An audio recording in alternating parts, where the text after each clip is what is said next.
sir.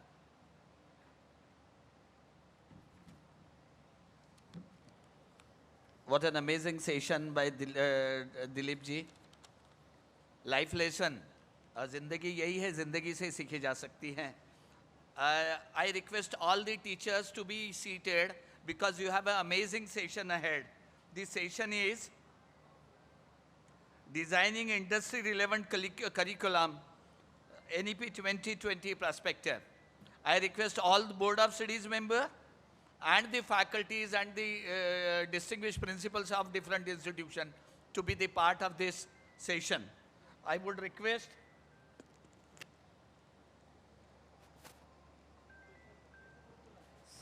Peshwe sir, Dr. Peshwe and Sanjay ji Kavishwar, Dean, Faculty of Commerce and Management to continue with this session.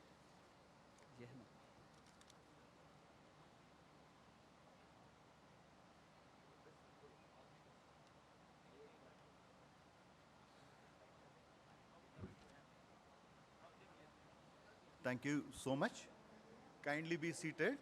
I take this opportunity to invite our esteemed panelists. Dr. Suhas Budhe sir, sir kindly come. Dr. Prashant Agrawal and Dr. Prashant Maheshwari ji. Kindly join us on the stage.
Thank you so much.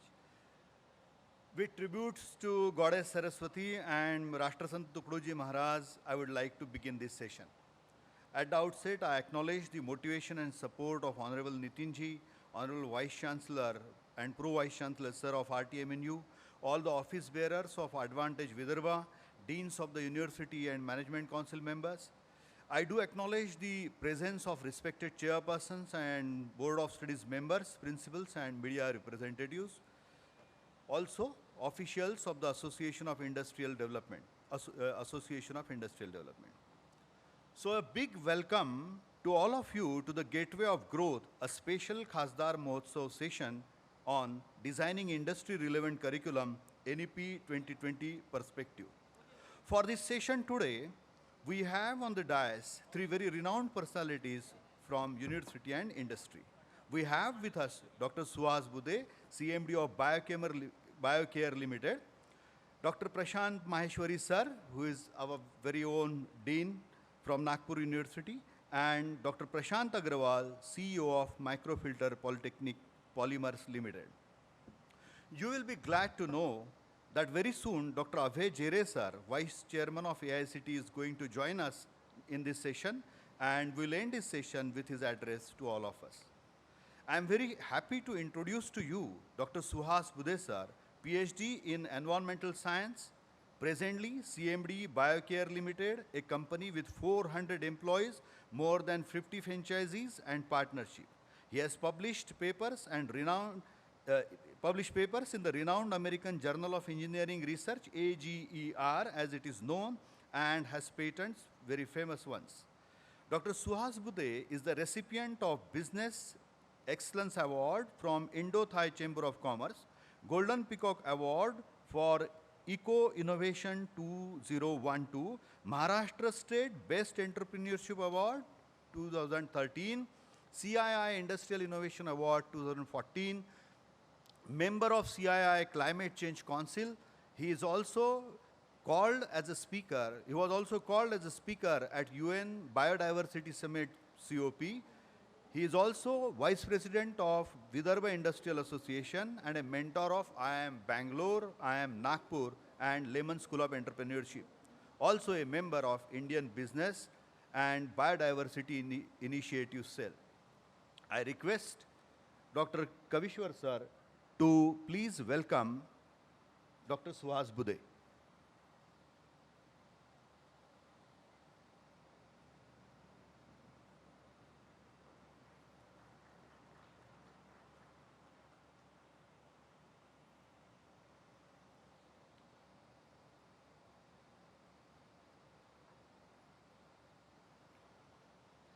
We have with us Dr. Prashant Maheshwari, a consummate worker, an achiever, Dean of Science and Technology, PhD in Mechanical Engineering, the first one, in fact, his first PhD from University Institute of Technology, Bhopal. The second one is from Nagpur University, Nagpur. He was awarded the Best Engineering College Teacher Award, ISTE, in 2019. Then the Best Principal Award of Polytechnic, Maharashtra State. He was also awarded as Dean Academics. He was also Associate Dean Academics of Dr. Babasaheb Ambedkar Technological University between 2020 and 2022. Editor of a science journal, BOS chairman, and then also chairman of Indian Society of Technical Education. We are very happy to have you here, sir. I request Dr. Bhushan Mahajan, placement officer, to please come on the stage and welcome Dr. Prashant Agrawal, to welcome Maheshwari sir.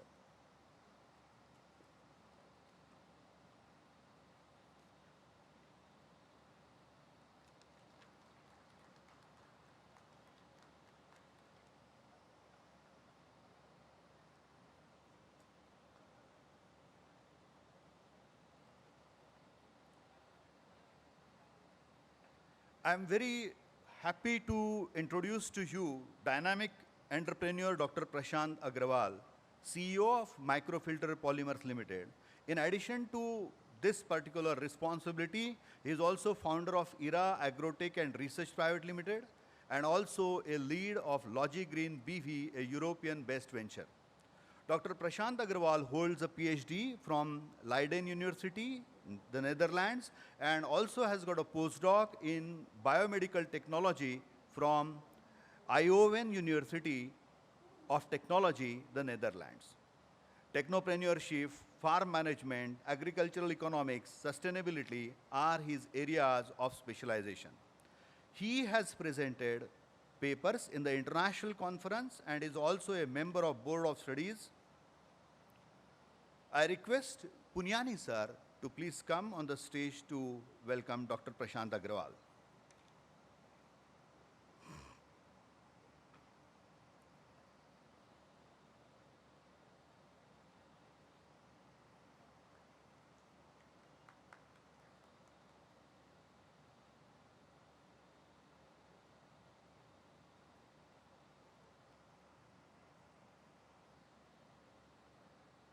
Honorable panelists, in front of you are the esteemed chairpersons, members of Board of Studies from the university, and a very warm welcome to all of you. With me today, as you all know, that there is Dr. Sanjay Kavishwar, Dean of Commerce and Management, to conduct the proceedings of this panel discussion. We all know him, and so just a oral welcome to him and with warm feelings. We also have with us Principal Handa, and we all know that he has been the real energy, the force behind motivating all of us towards this, and so a big welcome to you also, sir. without wasting time, I now invite Dr. Kavishwar to please make introductory remarks and continue with the panel discussion proceedings.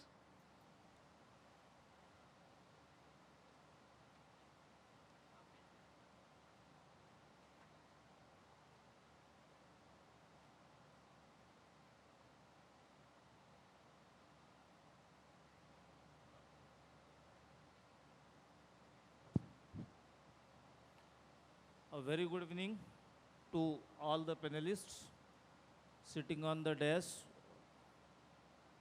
distinguished teachers, members of boards of studies of universities, various autonomous colleges, and interestingly, quite a few number of students present amongst the audience.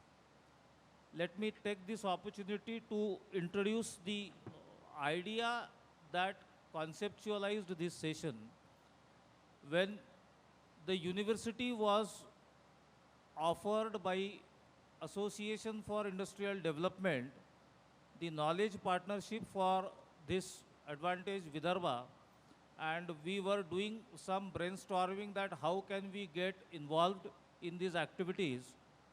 A thought came that in the advent of implementation of NEP 2020,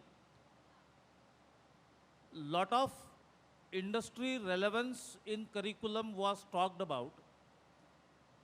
With this new Maharashtra Public Universities Act 2016, there are representations by the representations of the industry on boards of studies. Various institutes have industry interaction cells, but fact remains the actual participation of these people, those who are providing jobs to our graduates, whom actually we as a teaching fraternity, as higher education sector, serve as cadre feeder. What do they expect from us, and how the boards of studies, I mean specifically we have involved boards of studies. Reason behind is boards of studies is the most important and critical authorities of the university system, which owns the responsibility of designing curriculum. Fact remains that we have our own preconceived notions of designing curriculum. We have our own methods of deciding the contents, and many a times it happens that what is happening outside the world, I mean outside our education world, we are less aware of the same. Just to fill that gap, we thought that we'll have some panel discussion with the industry experts, which will be attended by the members of the boards of studies, so that our members of boards of studies, academic council, faculties, and other all teachers who are in a way or the other are involved in framing the curriculum, deciding the teaching learning methods, determining the assessment mechanism, will get an opportunity to interact with the people who are actually looking at us for a meaningful manpower, for a wonderful workforce. With this basic idea, we thought we should come up with this kind of session. I am actually thankful to Mr. Prashant Agrawal, Dr. Suhas Budhe, and now Dr. Prashant Maheshwari, a good friend of mine, for accepting our invitation to be panelists for this occasion. And I welcome all of you, sir.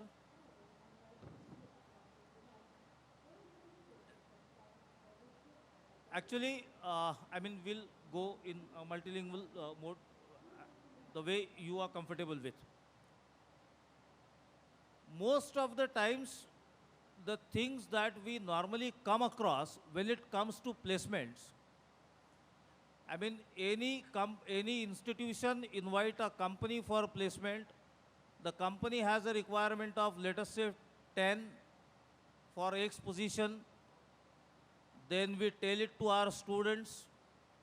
Probably 15, 20 students go for it.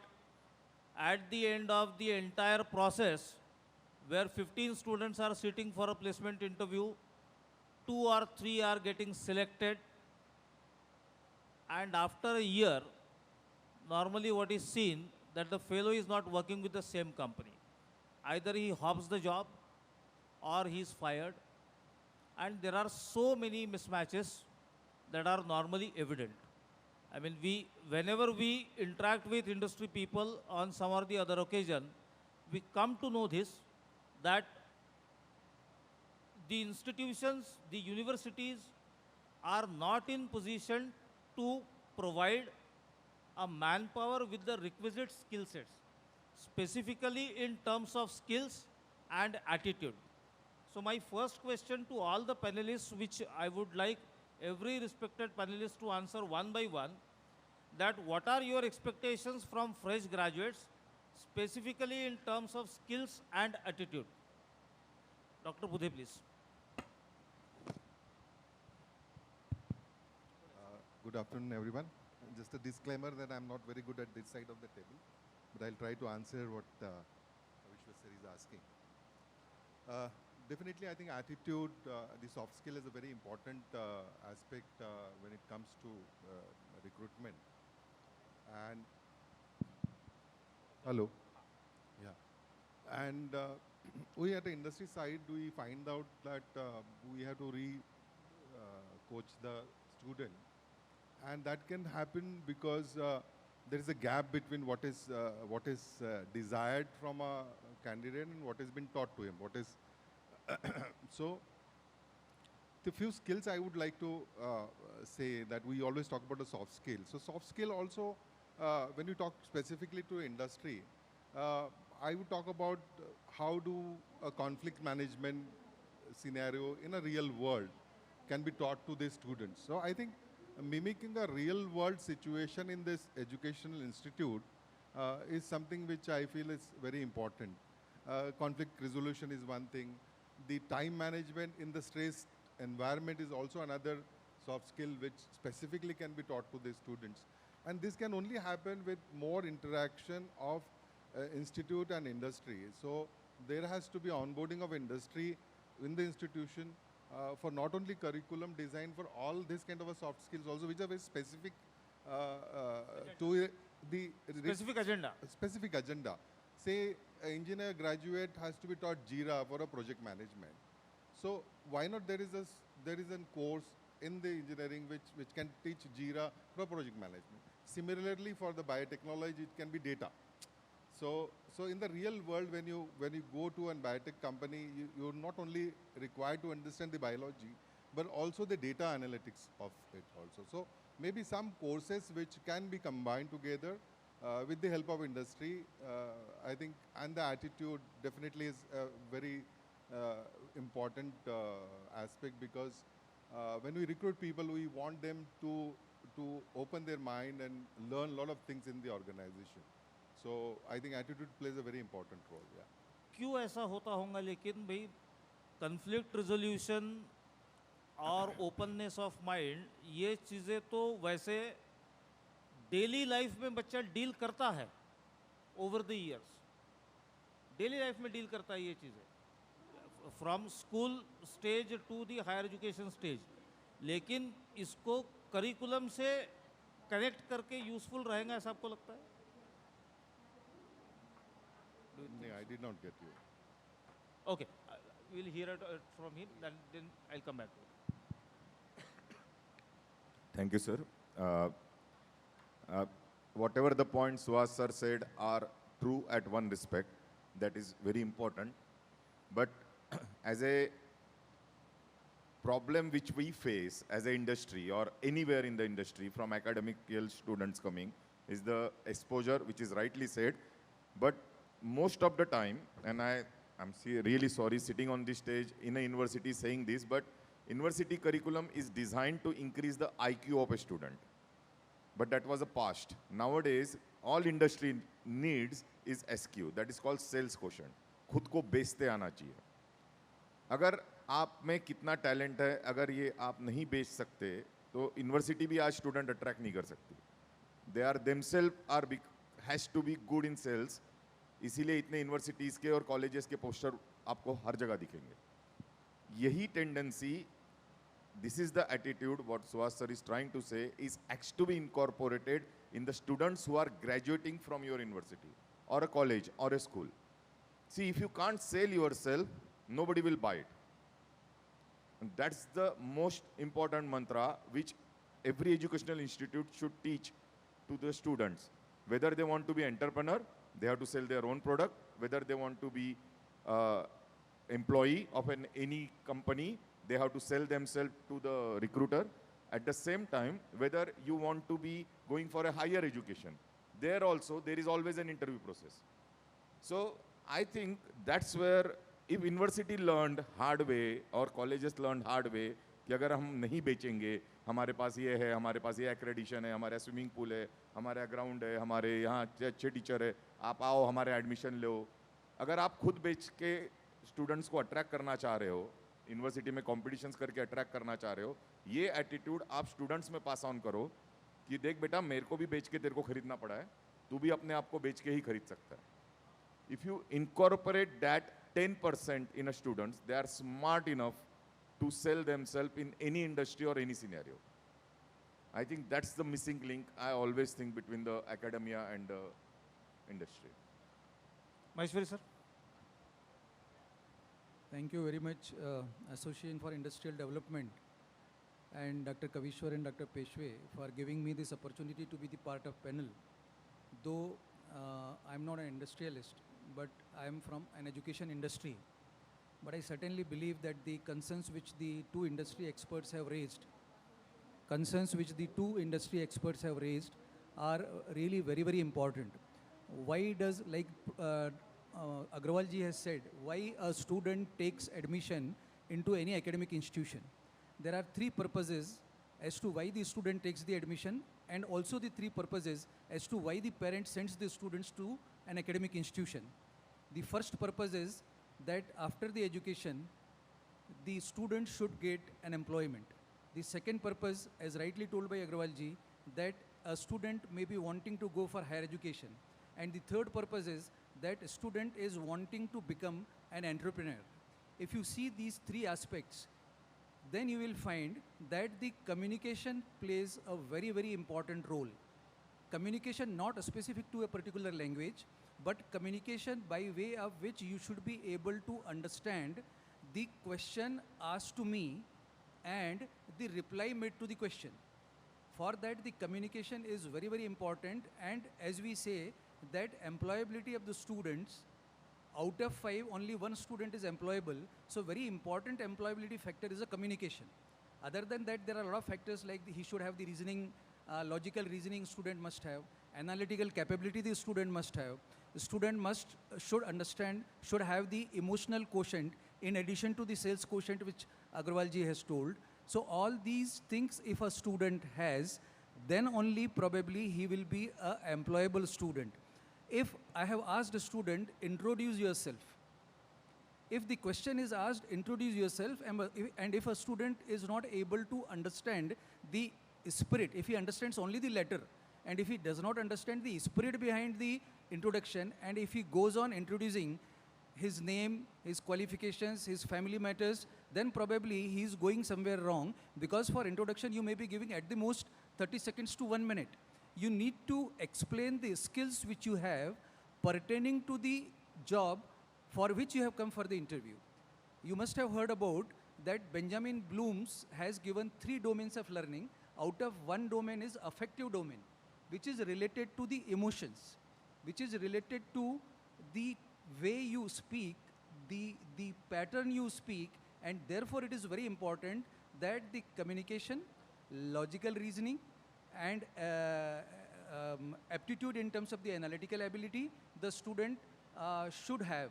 Other than this, I will suggest that the student should also have the knowledge of one software in the field which he has. Like the Power Builder is one software, Tableau is one software, R is one software, and these are the days of the artificial intelligence, data science, machine learning, analytics. So if he or she can learn online a software, believe me, if there are 100 students in a queue for the interview, hardly there will be few students who will be having the knowledge of that software pertaining to that employment, and that student can learn online under the freewares which are available online. So my take for this question is that. Thank you so much sir.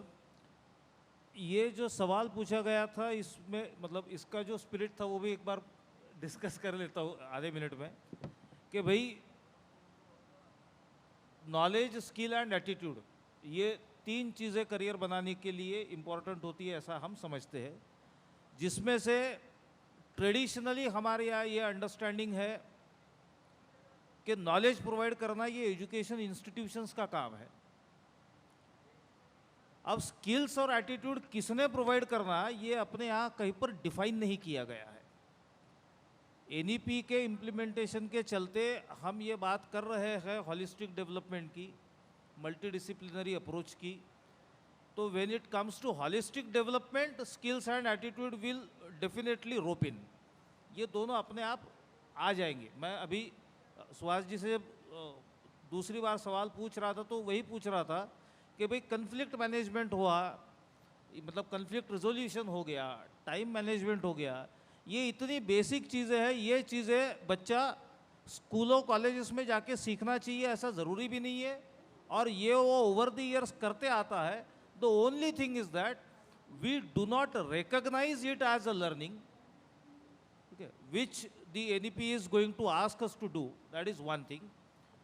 This takes me to my another question. We all know that syllabus का revision, curriculum का revision, ये सारे board of studies के members बैठे हैं आपके सामने, तो सिलेबस का रिवीजन कितना हेक्टिक टास्क होता है ये इनसे बेहतर कोई नहीं जान सकता आज की तारीख में।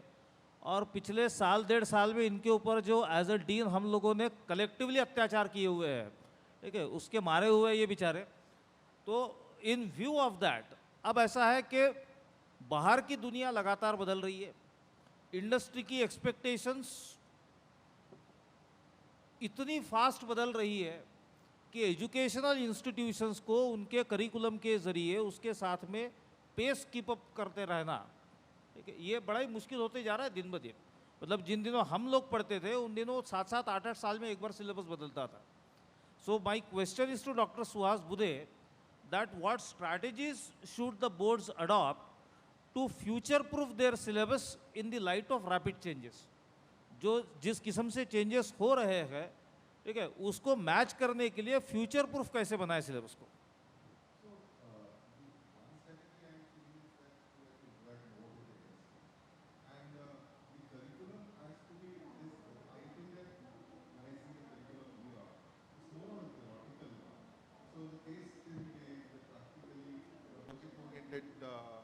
Approach, and when you want to evaluate this projects also, the approach has to be more of not theoretical, I mean, how is able to repeat theoretically, but also how in the life situation, the business context, he is able to apply the theory. I think this kind of tools will also help you to assess the student in a better way. I presently sometimes feel that it's more theoretical, more that you want student to replicate what is taught in the textbook and they repeat it in the answer sheet. So, and I think that evaluation technique also has to be changed. नहीं, evaluation के ऊपर तो हम आएंगे अभी। मतलब मेरा जो बेसिक सवाल ये है, मतलब आप लोग भी गाइड कर सकते हैं हमको इस पर, कि सिलेबस को फ्रिक्वेंटली चेंज करना चाहिए, ये एक बात है, क्योंकि हम लोग ऐसा समझ के चलते हैं कि जैसे इंडस्ट्री की रिक्वायरमेंट बदलती है वैसे हमको करिकुलम बदलना चाहिए। अब इंडस्ट्री की रिक्वायरमेंट्स जिस पेस से आज से 15 साल पहले चेंज होती थी उसके कई गुना ज़्यादा पेस से वो आज चेंज हो रही है, ठीक है। I mean mechanical engineers are hired by software companies because they find the right skill set, ठीक है। अब ये तरीके से यदि इंडस्ट्री की रिक्वायरमेंट चेंज हो रही है तो ऐसा कोई कंपोनेंट अपने सिलेबस में डाला जा सकता है क्या, हमारे करिकुलम को इस तरह से ढाला जा सकता है क्या कि वो परपेचुअली ट्रांसमिशन में रहे. And the question related to that, I would like Mr. Prashant Agrawal to answer also, that how often this should take place. So there is nothing often. One thing is taught by nature, change is the only constant. So industry change हो रही है तो आपको भी change होना पड़ेगा, ये आपको भी constantly समझना है. लेकिन fundamental science cannot be changed. Doesn't matter whether it's economics, whether it's arts, whether it's science, whether it's mathematics or anything. The fundamentals will remain same. It's the mindset has to be changed. Curriculum change हो रहा है. ये सुनने में ना और लगता है. I studied abroad. We went there. Sin theta plus cos theta ही सिखाते हैं. कोई अलग नहीं सिखाते. Problem is उसको use कहाँ करना है ये सिखाते हैं. See, we don't want all of our student to be an industrialist. We also don't want all of our student to be an employee. We also want our student to be a teachers. We also means India at this position. Right? Again, don't take me wrong. In institute I am sitting and still complaining. We are lacking. नहीं, हमने आपको बुलाया उसके लिए है. आप नहीं, हमें ऐसा चाहिए कि इंडस्ट्री से लोग आए और बड़े बड़े आईने हमको दिखाए. सर एक बहुत बड़ा आईना दिखाने जा रहा हूँ. अगर आप सच में सुनना चाहते हो तो मेरे ख्याल से आज के डेट में instead of good student we are learning good teachers. Teachers का एक्सपोजर ही कम है. अगर उनका एक्सपोजर कम है तो वो बेचारे कहाँ से स्टूडेंट को एक्सपोजर दे पाएंगे. आप लोगों ने इतना बर्डन उन पे डाल के रखा है तो उनको लगता है कि बेचारों को उनके ही स्किल हार्नेस करने के लिए समय नहीं है. ये फैक्ट है. यूनिवर्सिटी को कहीं तो भी समझना पड़ेगा. ये जॉब एडमिनिस्ट्रेटर्स का है वो उनको दो. ये जॉब टीचर्स का है ये उनको दो. ये जॉब इवैल्यूएटर्स का है ये उनको दो. एक आदमी तीनों काम इंडस्ट्री में भी नहीं करता है, वो एकेडमिक्स में कैसे करवा रहा है? फिर आपके पास में स्टूडेंट कंफ्यूज ही बाहर निकलेंगे. I mean, क्योंकि आपके टीचर खुद ही कंफ्यूजन में क्या कर रहा हूँ सुबह से शाम. हम ये सोचते हैं कि इंडस्ट्री से हम मल्टीटास्किंग सीखेंगे. मल्टीटास्किंग का मतलब ये नहीं होता है कि आप मल्टीटास्किंग करते करते गुड़ का गोबर कर दें. मल्टीटास्किंग का मतलब वो होता है जो सुबह माँ करती है. मैं खाना भी बना रही हूँ, बच्चे को भी तैयार कर रही हूँ, मेरे को घर भी जाना है, Right. टिफिन भी बनाना है. Right. That is multitasking. Right. जिसमें आप बहुत अच्छे होते हो. Right.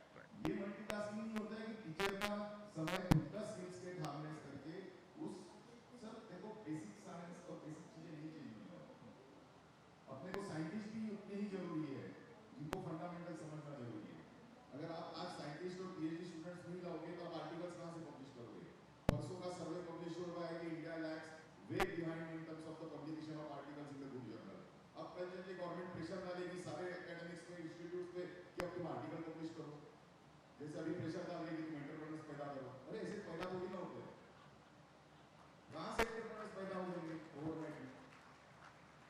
गवर्नमेंट की एक सोच है जिसको आपको एक अलग तरह से इंटरप्रेट करना है. और मैं तो बोलता हूँ एकेडमिक्स की तरफ से फीडबैक देना चाहिए गवर्नमेंट को उल्टा.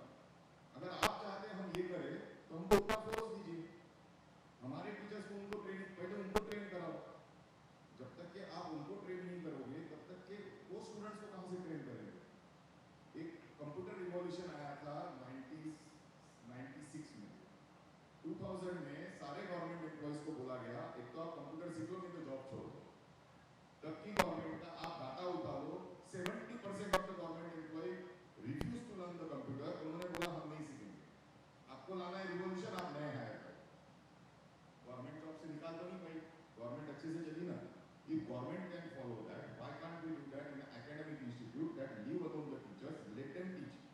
Skill set harness करना है, अलग teachers hire करो जिनको सिर्फ skill set harness करना होगा. Curriculum modify करने से नहीं होने वाला सर. सोच बदलनी पड़ेगी. That is okay. That is well accepted. My question was something related to making the pace of the matching the pace of the industrial developments in the curriculum. नहीं, अब अच्छा हाँ आप आपके जो टीचर्स हैं जो अच्छे से साइंस पढ़ाते हैं, अच्छे से कॉमर्स पढ़ाते हैं, उन्हें ले लो. नहीं आपको जो एडवांस सिखाना है Yes. इंडस्ट्री रिलेटेड उसके लिए गेस्ट लेक्चरर बुलाओ. आपने बहुत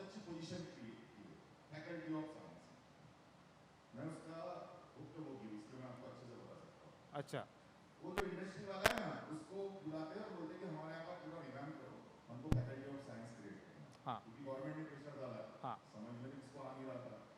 बड़े इंस्टीट्यूट्स में ठीक है, तुमको रिटायर्ड हुए हुए आए प्रोफेसर ये मिल जाते हैं, सीईओ हो गए। छोटे इंस्टीट्यूट ने क्या करना? अच्छा, उनको काम क्या दिया हुआ है? सिर्फ कारकुन का काम। कौन इंडस्ट्रियलिस्ट 50,000 रुपए महीने के लिए तुम्हारे पास में आके तुम्हारा मदद करने वाला नहीं करेगा। Professor of practice you are talking about, I guess. Yes वो पोजीशन ही उसने क्रिएट की गई थी ना। हाँ आप लोगों का करिकुलम इंडस्ट्री से ओरिएंट हो। कौन आ रहा सर 50,000 रुपए में होता?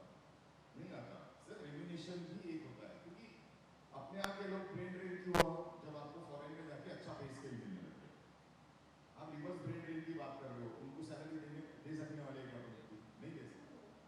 चलो गाँव की ओर बात कर रहे हैं आप, कौन गाँव में जाके वापस बसने वाला है? नहीं हो सकता।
मतलब what I could understand that instead of thinking of changing curriculum again and again, the institutions should think of reskilling the teachers or enhancing their industrial exposure. दो चीजें मिक्स कर रहे हैं आप उनका रीस्किलिंग कर रहे हैं, दैट्स वेरी गुड। हाँ आप उनका एनहांसिंग स्किल सेट कर रहे हैं, इवन बेटर। मैं ऐसा बोल रहा हूँ कि रन पैरेलल क्या होता है सर? आपने एक्सेल सीखना है, एक सिंपल एग्जांपल देता हूँ। जब तक आप बेसिक नहीं सीखोगे ना, आप एक्सेल एडवांस नहीं सीख सकते। obviously अगर मैं आपको बोलूँ कि चलो एक्सेल एडवांस सीखो, मैं बोलता दुनिया में कोई पहला नहीं हुआ जब तक बेसिक नहीं चलाने आएगा, सीख नहीं पाएगा। बराबर Leave the basic work to the already academics. जो आपको फास्ट पेस इंटरनेशनल एक्सपोजर है, कितने टॉपिक है सर आजकल। तो मैं तो बोलता हूँ इंजीनियर और डॉक्टर बनने के अलावा भी ज़्यादा प्रोफेशंस और ज़्यादा प्रॉफिटेबल प्रोफेशंस है। उनके इंडस्ट्रियल स्पीकर्स या उनके एक्सपर्ट्स आप गेस्ट लेक्चरर बोल के आपके यहाँ पर बुलाइए। थोड़ी देर पहले यहाँ लेक्चर चल रहा था एल्यूमिनियम नेटवर्क एक्शन का। आप आपके एल्यूमिनियम में जाइए कि मेरे को इस पर्टिकुलर टॉपिक पे लेक्चर देने के लिए आप एक हफ्ते का स्किल सेट किया है। Allow your teachers also to sit there, students, even your academic staff to sit there, not teaching staff also. वो जो आपको बताएंगे ना, वो आप करिकुलम में उस साल डाल नहीं सकते क्योंकि वो लेटेस्ट बताएंगे। That is the exposure. Actually, that's the concept of NEP. Concept of NEP is not redesigning curriculum every day. Concept of NEP, leave the basic and teach the advanced, which is going fast pace. Invite the speakers and let them explain. मैं आपको एक secret बताता जो industry बार बताते नहीं, हम लोग भी डेली सीखते रहते हैं। हम कहाँ से इतना एक्सपोजर लाते हैं? हम भी कंसल्टेंट हायर करते हैं, आप लोग भी कंसल्टेंट हायर करिए। जब इंडस्ट्रियलिस्ट खुद पैसे खर्च करके कंसल्टेंट हायर करके अपने आप को अपग्रेड करके उस लेटेस्ट टेक्नोलॉजी तक पहुंच पाता है, तो आप लोग क्यों नहीं कर सकते? वाई? मैं बोलता हूँ कि आपका जो सिस्टम है उसको अनटच करके ये एक्स्ट्रा सिस्टम आप पैरेलल खड़ा कर सकते हो। Okay. Got your point very well. Well noted. Thank you so much for a mirror. Sir, basically, as far as the question of changing the syllabus frequently, I agree with this that syllabus should be changed frequently, but at the same time, I agree with the opinion that the changing the syllabus frequently is not needed, because the first principle which are there or the basics which are there, basics cannot be changed. And probably because the first principle basics do not change, our science teachers do not go to industry by taking the problems. But the applied part is changing every day. We have redesigned the syllabus. If there are 5 units in the syllabus, why can't we change 1 unit after every semester? Say for example, this semester I taught them artificial intelligence, basics of artificial intelligence. Then maybe after finishing that course, next semester when I run, by that time, whatever gap is there between the curriculum which I have designed and what is going on in the industry, that one paragraph or 1 unit can be changed and can be accommodated for the next batch student. Second thing is that we should always consider industry as a laboratory. Our students along with the teacher should frequently visit the industry which are concerned with the domain of that student, so that the student also is updated and teacher also is updated. We go for the industrial visit just for the namesake, because it is related in the, written in the syllabus that 2 industrial visits in a semester should be conducted. We go, we take a photograph with the banner that the students came to this college. After that, if they come back, you ask 2-3 questions, or if you ask them to prepare a report, you will find all 60 students have prepared the same report. And third thing which Dr. Bude has stated, I am very much agree with that. Every year, at least for 15 days or 30 days, a teacher should go to the industry, should test what the industry is, and then probably when they will sit for designing the curriculum, the teacher will definitely have in mind that he visited that industry, the concept and the advancement took place like this, and accordingly, at least a unit, 20% portion of the curriculum should be changed every semester. And I believe, and I can assure you, as a Dean Science and Technology, that the change in syllabus to the extent of 20% is always possible in a semester. I'm not changing the total syllabus as rightly told by Agrawal ji. But then 20% can always be changed in the areas of computer science, computer technology, and all artificial intelligence, data science related subject, where the advancement is taking very fast. That is what is my opinion. Sir, just one point to add to what Prashant sir said is industrial visit, why it is not fruitful. It's my observation of last 15 years. I can just tell you. And this is where all academians can play very role. Invite the owner of that industry or CEO as a guest lecturer. Let him or her give a lecture in your academic for 7 days or 7 lecture, and then plan the visit. See the difference. If you're going to parachute land just for sake of landing, it will be a different story. Definitely, definitely. Thank you so much, sir.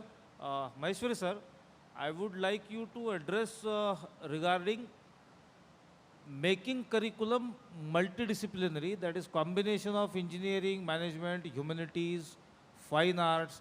If a single curriculum can be made a combination or a blend of these various disciplines, will it prepare a student who is better industry ready? Thank you, sir. What you said is absolutely right. Now, these days, in the present circumstances of the advancement of technology and the way the technology is moving, none of the stream can work in isolation. And the recent National Education Policy of 2020, which the Honorable Prime Minister launched on July 2020, almost 4 years have elapsed. We are implementing the National Education Policy from 24-25. It was unveiled in 2020 July by the Honorable Prime Minister, wherein the key word was multidisciplinary and interdisciplinary education, meaning thereby that the physics and chemistry, these are the 2 streams of a major discipline science, should come together and work maybe in terms of the project, maybe in terms of the research, maybe in terms of the collaboration, to which we call multidisciplinary education. But if physics, economics, and psychology work together, which are across the faculty, faculty of science and technology, faculty of humanities, and faculty of commerce and management, these three experts or three students come together to carry out some project, to carry out some research, or to undergo some case study, will be called as interdisciplinary education. Why did I explain multidisciplinary and interdisciplinary difference? Because still, it is the unfortunate part that many of us do not know, means I'm saying it boldly because I have realized this, the difference between multidisciplinary education and interdisciplinary education, in spite of giving in the Act of 2016, most of us do not know. And if I do not know the difference, probably I will not be able to define the interdisciplinary education. Say for example, medical instrumentation is a multidisciplinary program. Biotechnology is a multidisciplinary program. Mechatronics is a multidisciplinary program. There are many aerospace, defense technology is a multidisciplinary program, interdisciplinary programs. So interdisciplinary education is an essence of the day, and if a student undergoes interdisciplinary education, interdisciplinary research, fortunately the Rashtra Sant Tukadoji Maharaj Nagpur University has come out with a special direction for the interdisciplinary education and interdisciplinary research, wherein the multidiscipline, multi-faculty can come together to undergo the research. And believe me, if a student undergoes the interdisciplinary education, interdisciplinary research or interdisciplinary project, I can tell you that the student becomes the multifaceted and versatile student and can undergo the multitasking in terms of his employment. Therefore, I say, sir, that the interdisciplinary education is a must and should be implemented religiously into every single institution, every single program. Thank you, sir. I would like my question, to be answered by Dr. Prashant Agrawal. We all know that there was a time when there was a big chasm between institutions and industry, and you established it quite well. The thing is, in order to bridge this, some steps were taken and industry institution cells were created.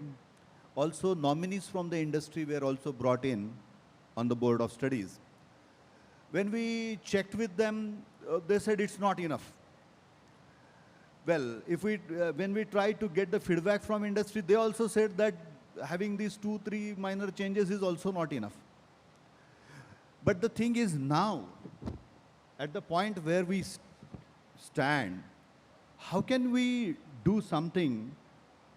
How can we bring about, and how can we bridge this not enough gap and come up with new things, or maybe try to create a curriculum that matches the industry needs and elevates it to the international standards? Dr. Agrawal, please. Sir, it's a very vast topic. One of the initiative, I think we tried that, and I think our Honorable Finance Minister even declared that, but it's not in a circular. The idea is, Suhas sir was talking about Section 8 company.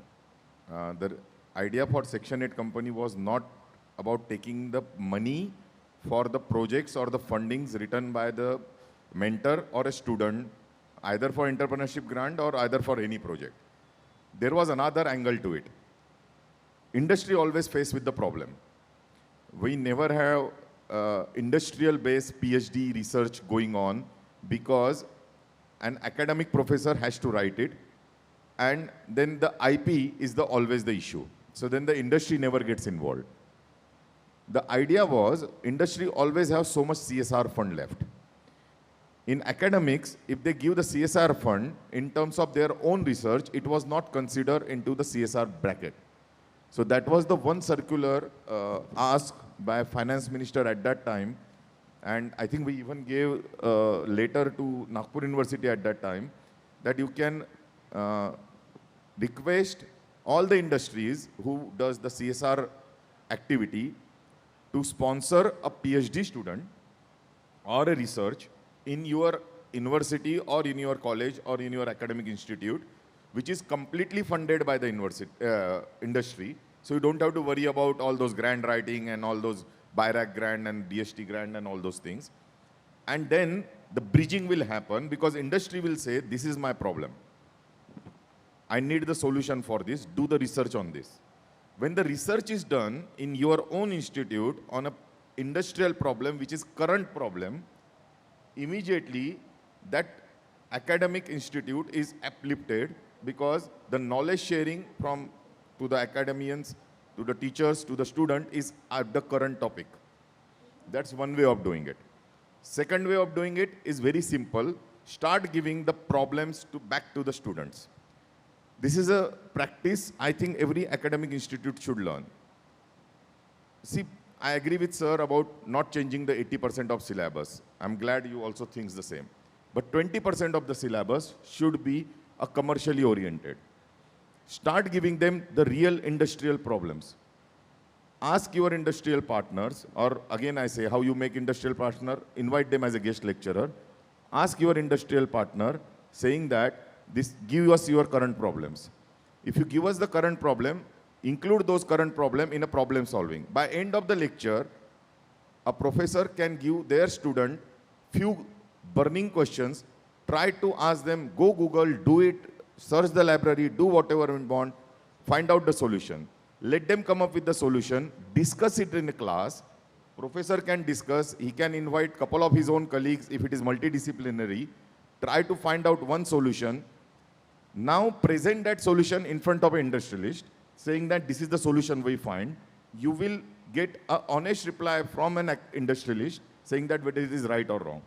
That's where the thinking process of commercialization of your own teaching or your own academics will come in.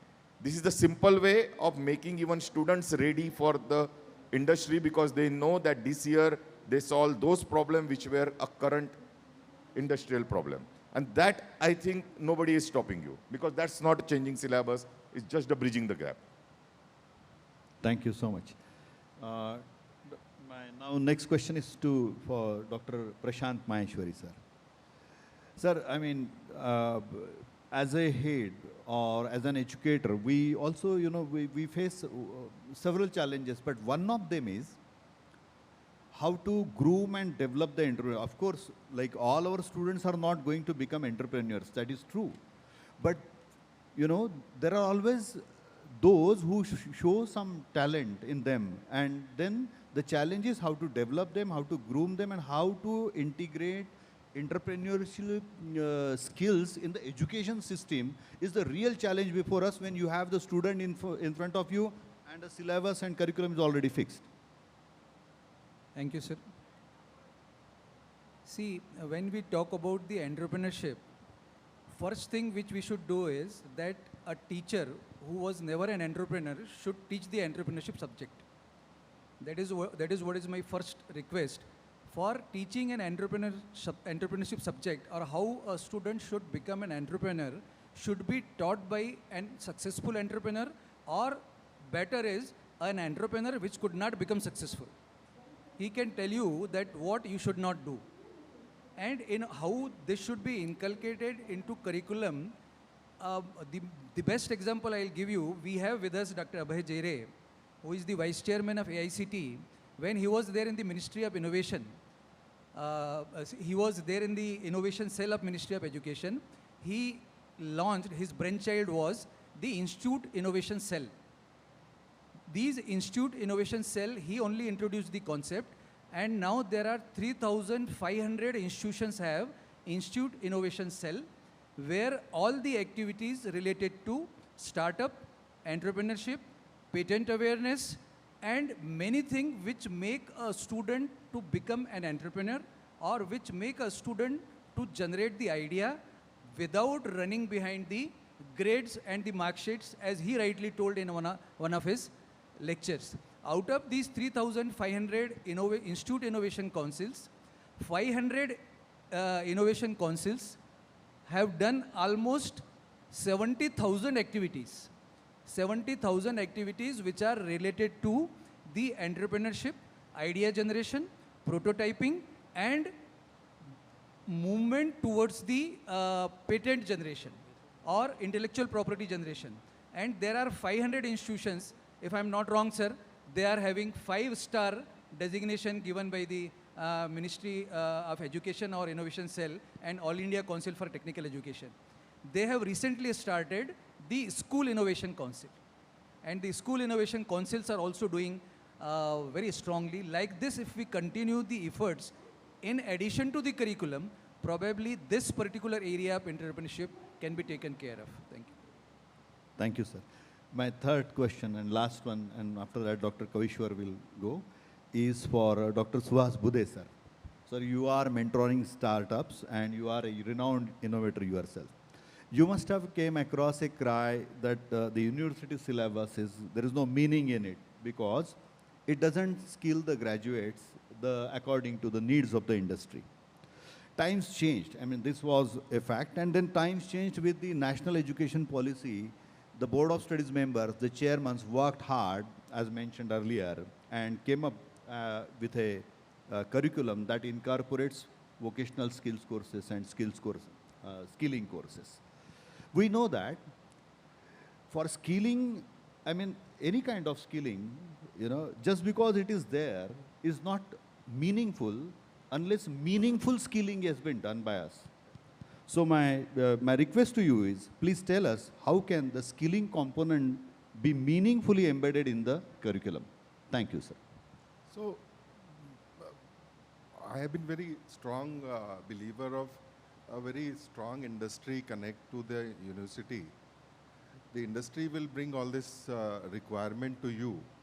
And just to say, I recently could feel that a small skill like a feedback by a senior to a junior or somebody who just joined the organization, he should take this feedback as a tool for improvement rather than a personal criticism.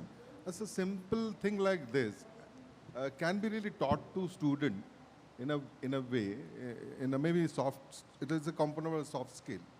So I think larger context is that once we have an industry connect with the institute, I think mostly a lot of problems would be solved of skilling. क्योंकि मुझे लगता है कि sir बात कर रहे थे कि फंडामेंटल रिसर्च की ज़रूरत है या फंडामेंटल अंडरस्टैंडिंग की ज़रूरत है.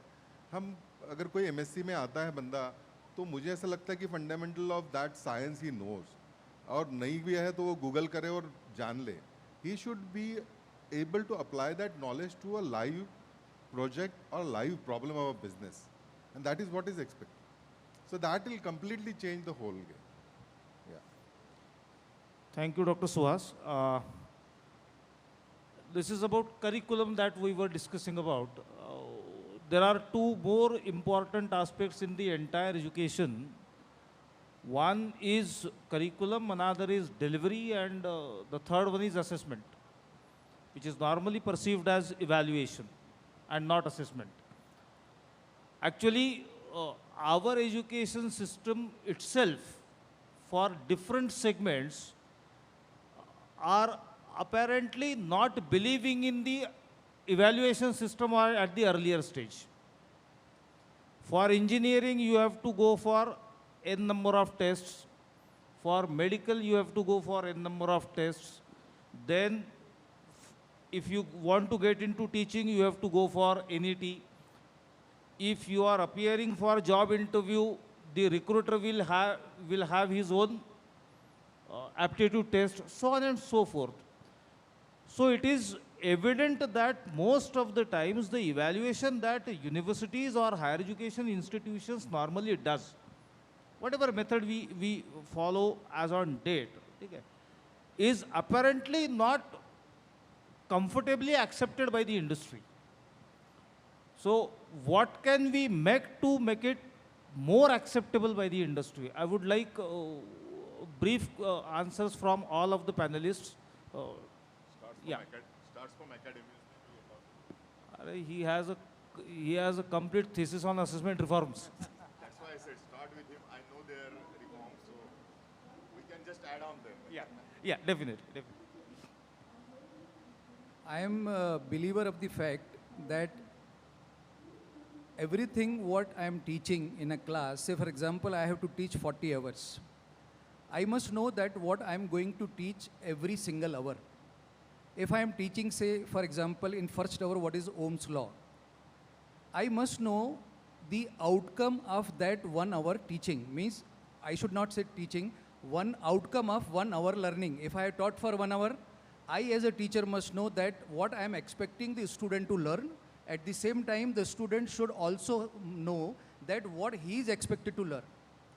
And after 1 hour of teaching, in the last 5 minutes, I should quickly throw 5 or 3 objective type questions to his mobile, and immediate you will get the answers of those questions, and then you should find out that how many students did meet that outcome which you expected from the student, and students should also know that what was expected from them, whether they have learned it or not. I have tried this when I was director of a college. Believe me that almost in all the cases, 40% of the students did not understand the outcome set for that 1 hour learning. So this fast the evaluation should be. Once I have learned that the 40% students did not understand it, immediately when next class I am going, I should explain that 40%, because out of 3 questions, you will know that one question which 40% of the students either skipped or gave the wrong answer. So next class when I go, I should first address that particular concept which the 40% student did not understand. This is the immediate assessment of the students and immediate evaluation of the teacher. Assessment and evaluation simultaneously going for the student and for the teacher. And if I continue this for 40 hours for my course, believe me that at the end you will find that the almost 70 to 80% of the students have learned what you were expecting from them to learn.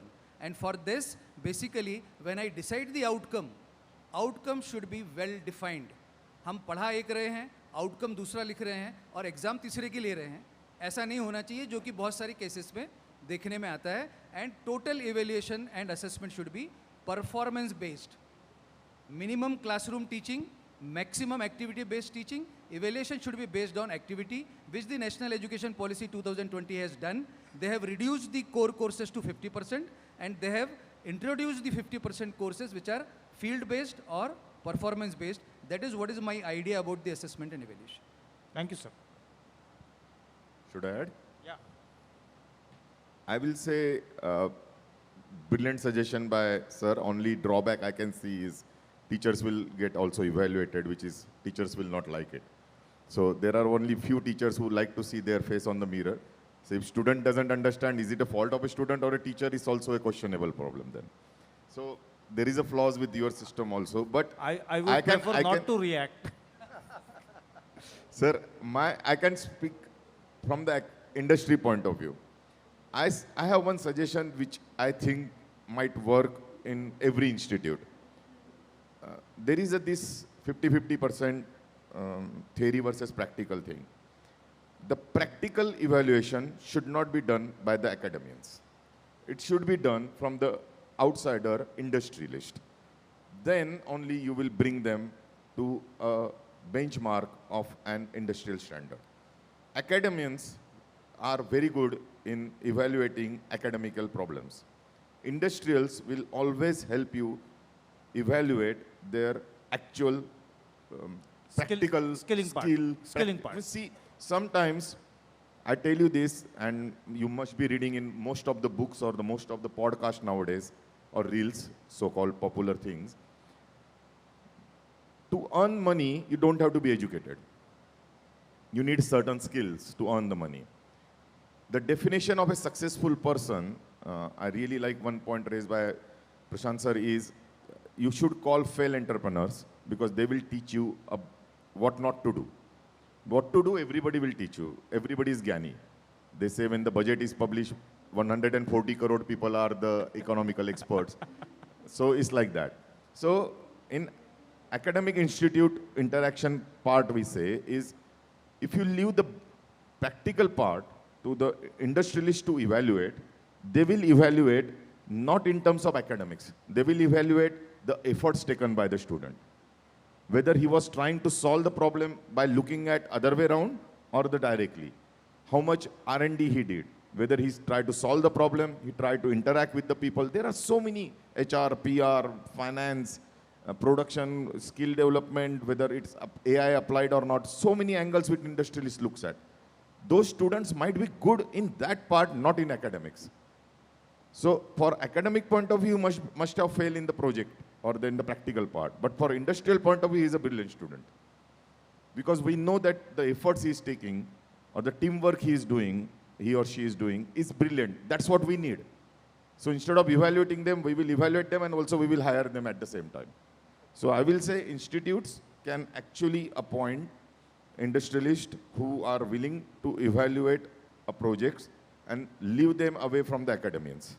So that might help your problem solving. That's a brilliant suggestion. Let us see how we can incorporate it in our system. Swaz sir, would you like to add something? Not to add to this, but I have a small point to make, because sir is mentioned about innovation. Today, our country needs a lot of startups in the innovative side. The innovation is very important because we have been growing as a startup in that sense as an opportunity-based startup. If we really want to make ourselves as a bigger economy, innovation-based startup is very important.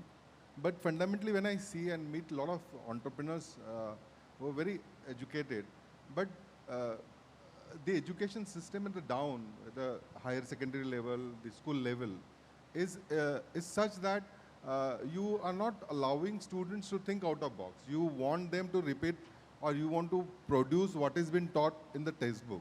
So I think fundamentally, if you really want to change this innovation scenario in the country, I think you have to really act at that level to really change this. And I think failure is a part of, when you talk about innovation, failure is a part of that. And as a society, as an institution, we don't celebrate failures. So I think, I don't know how to institutionalize that failures, but I think that is something which will really in long term can create a lot of entrepreneurs which are innovative in nature. Thank you. Thank you so much for a wonderful discussion. And I just want to add the entrepreneurship point of view. One thing which education institutes should teach, we call exit strategy in our institutes or in our industry. What we are teaching is actually making Abhimanyus. We are pushing them in Chakravyuh. Go learn, you can win it. But we are never teaching them how to come out of Chakravyuh.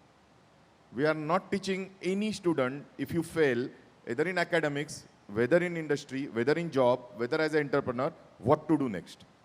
And that's where that emotional quotient angle or the psychological angle comes. So I say all academics or all universities stop making Abhimanyus. Abhimanyu was a great warrior, but he got killed in the end. yeah. Try to make somebody who can come out of that Chakravyuh in a life and make them better person. That is the best way to do it. Brilliant. Thank you so much. With this, we come to an end of this wonderful discussion. I would like to invite Dr. Abhay Jere, Vice Chairman of All India Council for Technical Education, to this august dais. And I would like to ask or request Dr. Rajendra Kakade, Honorable Pro Vice Chancellor, to escort him to the dais.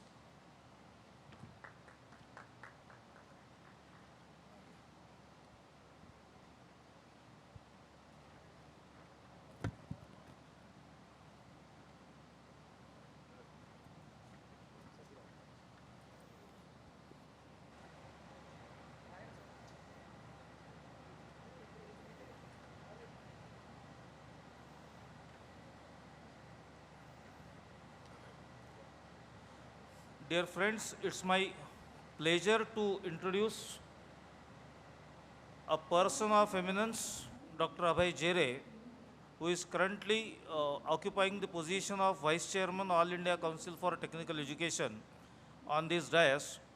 He also holds an additional charge of Chief Innovation Officer, Ministry of Education's Innovation Cell.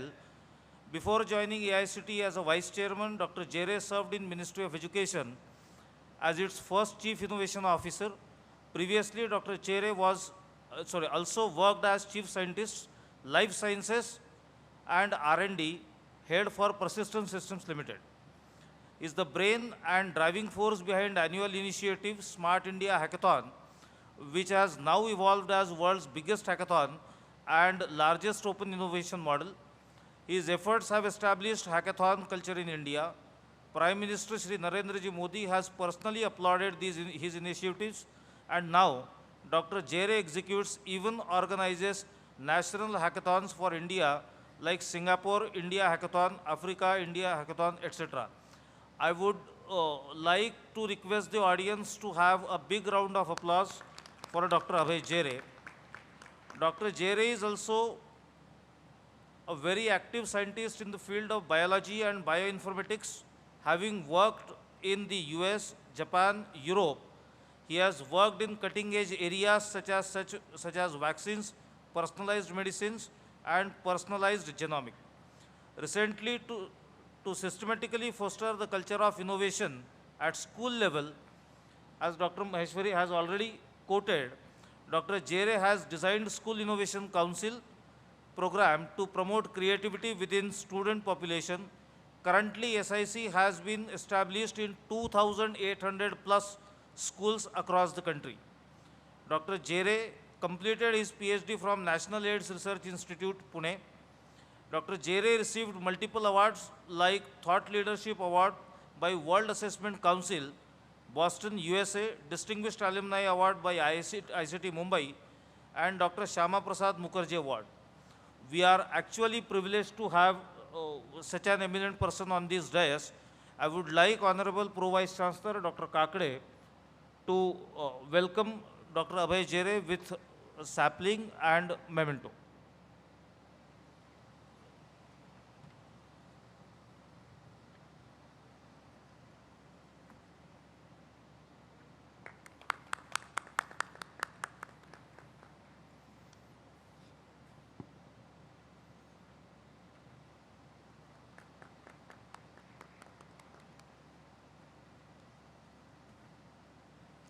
Now, without wasting any more time, I would request Dr. Abhay Jere to address the gathering. Thank you so much.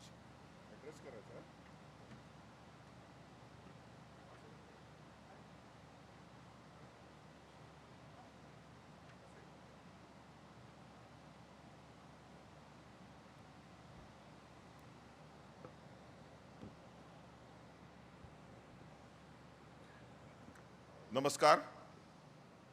सर्वप्रथम मी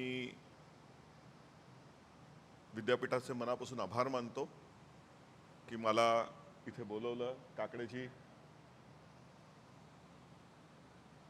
आणि सकाळपासून जे काही तुमचे programme चालले त्याचा थोडासा मला वृत्तांतही मिळाला की खूप मोठा प्रोग्राम झाला.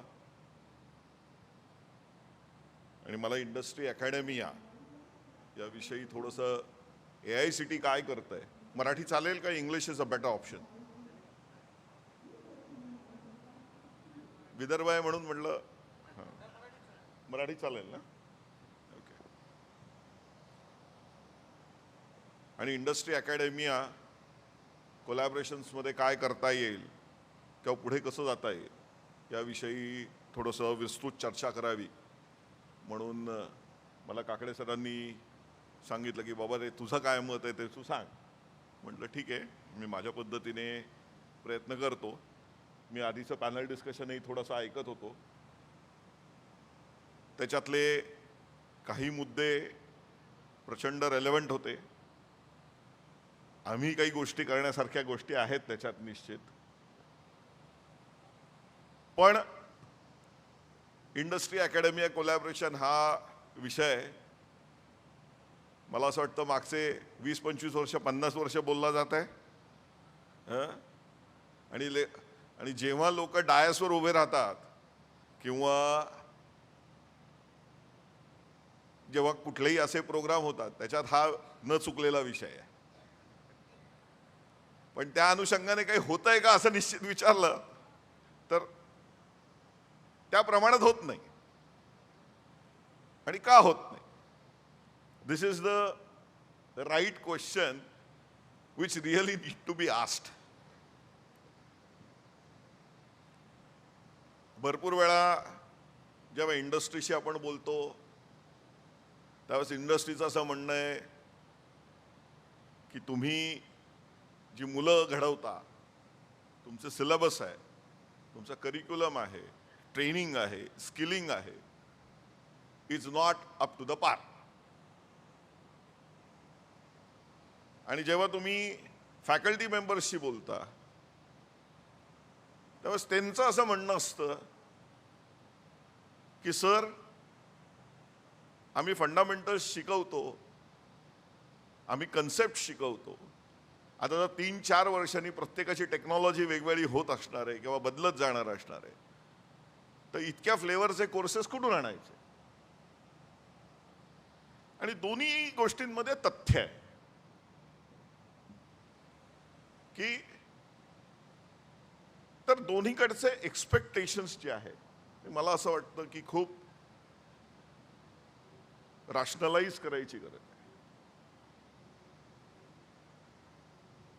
आणि ते रॅशनलाइज करण्याकरता आता माझा प्रयत्न चालू आहे खरं की इंडस्ट्री आणि अकॅडमिया या दोघांना एकत्र आणून एक्सपेक्टेशन रॅशनलायझेशनवर काय करता येईल तो प्रयत्न केला पाहिजे. हॅव्हिंग सेड दॅट, AICTE आता बरेच नवीन प्रोग्राम्स इंडस्ट्री अकॅडमिया करता घेऊन येत आहे. सगळ्यात महत्त्वाचा आता इनिशिएटिव्ह मला माहिती नाही तुम्ही ऐकलाय की नाही, किंवा इंजिनिअरिंगची किती लोक आहेत इथे किंवा टेक्नॉलॉजी रिलेटेड? ओके. आता मी एक मोठा इनिशिएटिव्ह लॉन्च केला की जिथे now we are allowing actually industry professionals to sit directly with college students for their upskilling program. म्हणजे काय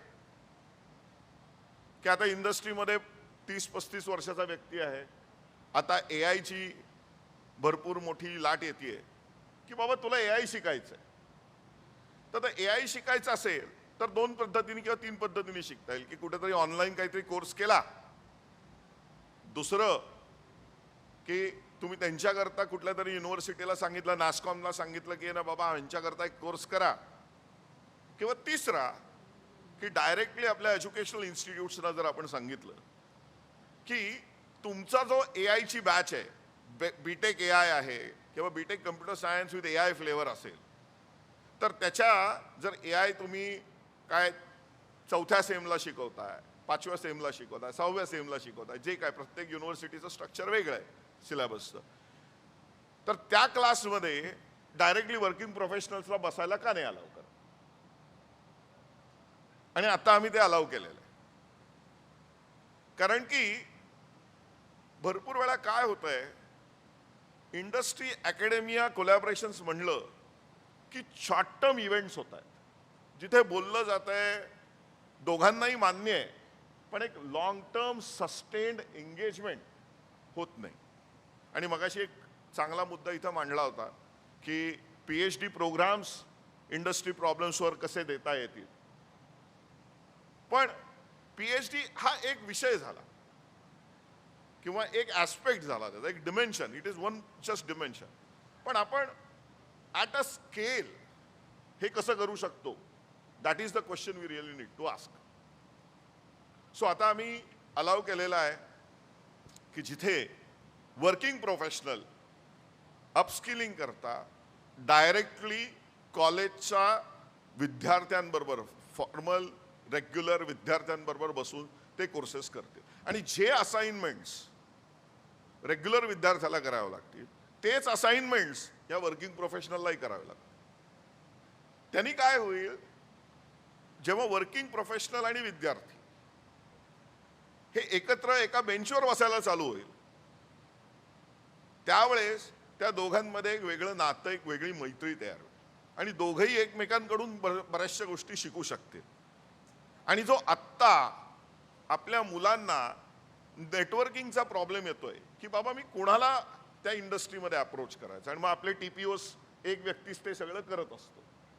पण जर आपण त्याचं नेटवर्क वाढवलं आणि मुलाला म्हटलं बाबा तू त्याच्याशी मैत्री कर, त्याच्याखालच नंतर तू इंटर्नशिप कर, असं काही आपण पद्धतीने करू शकतो का, म्हणून ते आम्ही आता अलाव केलेलं आहे. आणि आत्ता आम्हाला जो काही रिस्पॉन्स बेसिक मिळतोय तो खूप चांगला मिळतोय.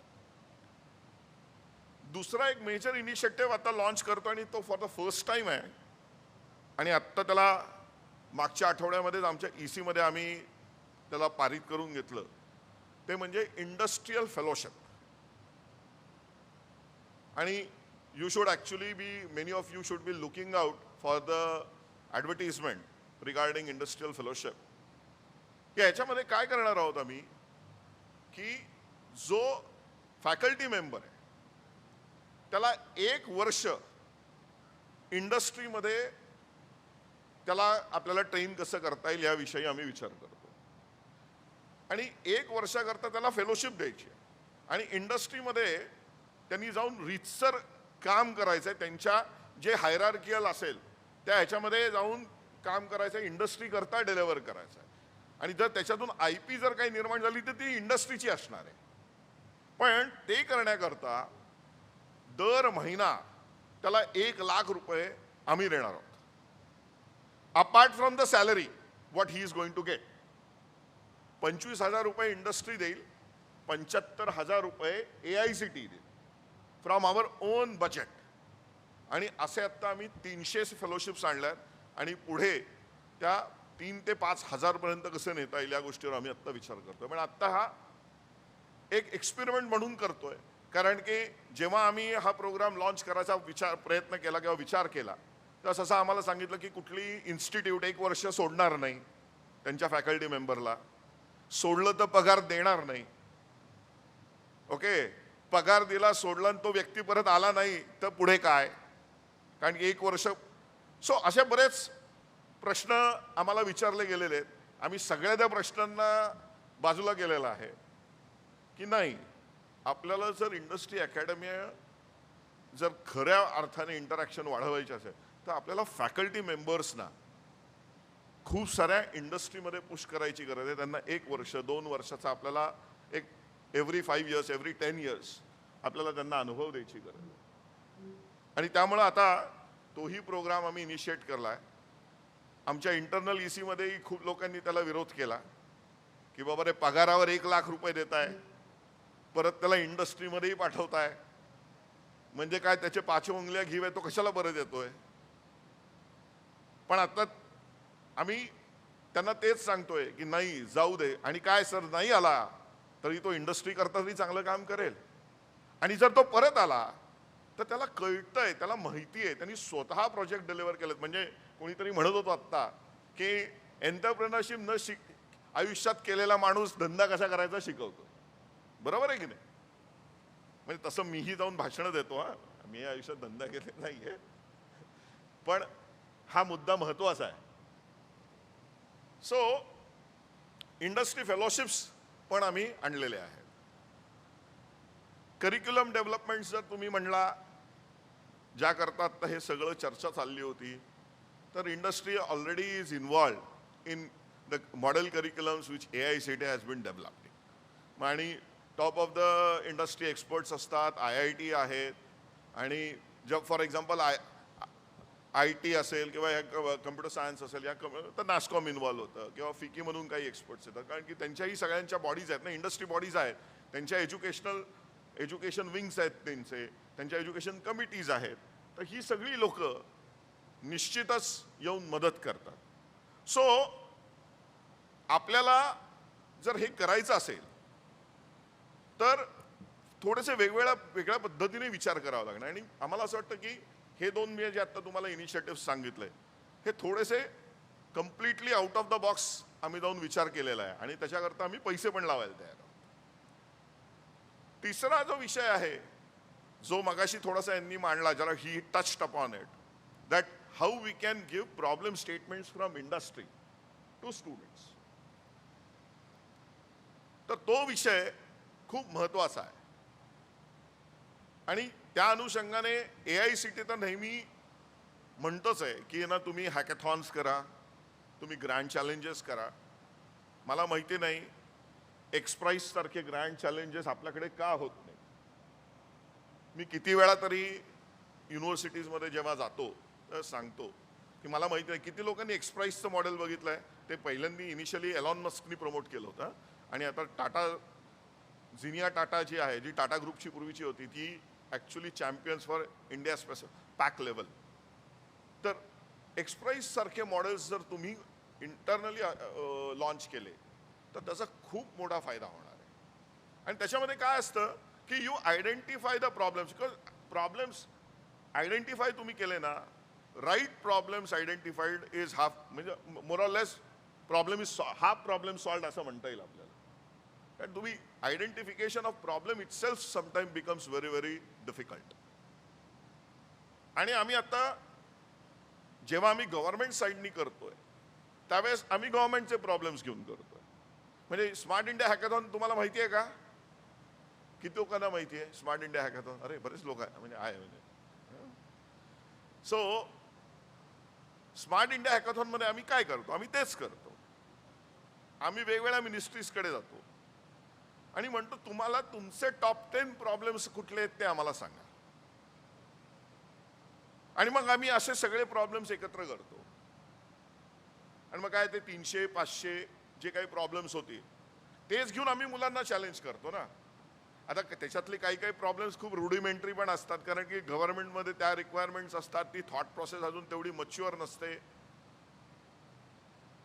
पण जर तुम्ही इस्रोचे प्रॉब्लेम्स बघितले, तुम्ही जर DRDOनी दिलेले प्रॉब्लेम स्टेटमेंट्स बघितले, तुम्ही जर ना atomic energy, Bhabha atomic energy किंवा ॲटॉमिक डिपार्टमेंटनी दिलेले प्रॉब्लेम स्टेटमेंट्स बघितले, तुम्ही जर एअरपोर्ट अथॉरिटीनी दिलेले प्रॉब्लेम स्टेटमेंट्स बघितले, व्हेरी व्हेरी इंटरेस्टिंग प्रॉब्लेम्स. आणि actually students come up with very good solutions.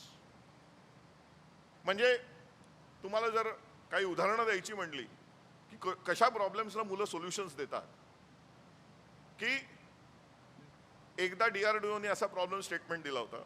It's a very interesting problem which need to be was. ते म्हणले की आमच्या सगळ्या सिस्टीम्समध्ये एअर गॅप्स असतात. म्हणजे इंट्रानेट आणि इंटरनेटचे कम्प्युटर्स हे कधीच कनेक्टेड नसतात because of cyber security issues. Okay. आणि आमच्या कम्प्युटरमध्ये जे इंट्रानेटचे आमचे कम्प्युटर्स आहेत, ओके, त्याच्यावर आम्हाला पेनड्राईव्ह वापरायला पण अलाउड नाही आहे. आता ईमेल आमचा इंटरनेट कम्प्युटरवर येतो, म्हणजे इंटरनेटने आला की तो ज्याच्याशी कनेक्टेड आहे ईमेल तो इंटरनेटवर येतो. एखादं डॉक्युमेंट पण त्याच्यावर येतं. आता एअर गॅप आम्ही मेंटेन केल्यामुळे आमच्या इंटरनेटमध्ये आम्हाला ते डॉक्युमेंट इकडून इकडे ट्रान्सफरच करता येत नाही. बरोबर आहे की नाही? कारण की मला पेनड्राईव्ह अलाउड नाही आहे, मला ब्लूटूथ अलाउड नाही आहे, कुठलीच काही कनेक्टिंग सिस्टीम अलाउड नाही आहे मला. सो हाऊ आय कॅन ट्रान्सफर. आणि आत्ता त्यांचं असं म्हणणं होतं की आम्हाला बसून ॲक्च्युली टाईप करावं लागतं डॉक्युमेंट इकडून इकडे, because we cannot break the air gap. We are not allowed to do that because of the security reasons. Now how we can actually help in transferring the files. It's a good problem to solve. किंवा air space optimisation.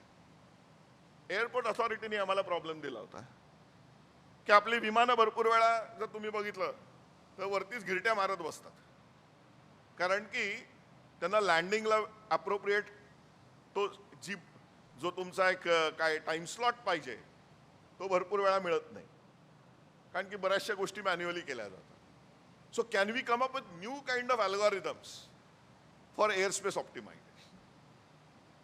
किंवा दुसरा simple programme त्यांनी एक problem statement दिला होता की आपण जेव्हा ट्रॅव्हल करतो अगेन एअरनी, तर भरपूर वेळा आपल्या तुम्ही उतरल्यानंतर बाहेर आल्यानंतर आपण आपल्या बॅग करता असं त्या बेल्टवर उभे राहतो, मान केलं आणि सगळे मुंडीत पुढे करून मान उभे असतात.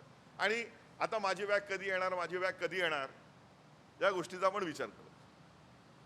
जर मला सिंपल अलर्ट आला की बाबा माझी बॅग अजून 7 मिनिटांनी येणार आहे, माझी बॅग अजून 10 मिनिटांनी येणार आहे, तर मी एखादी कॉफी पण घेऊन येऊ शकतो ना,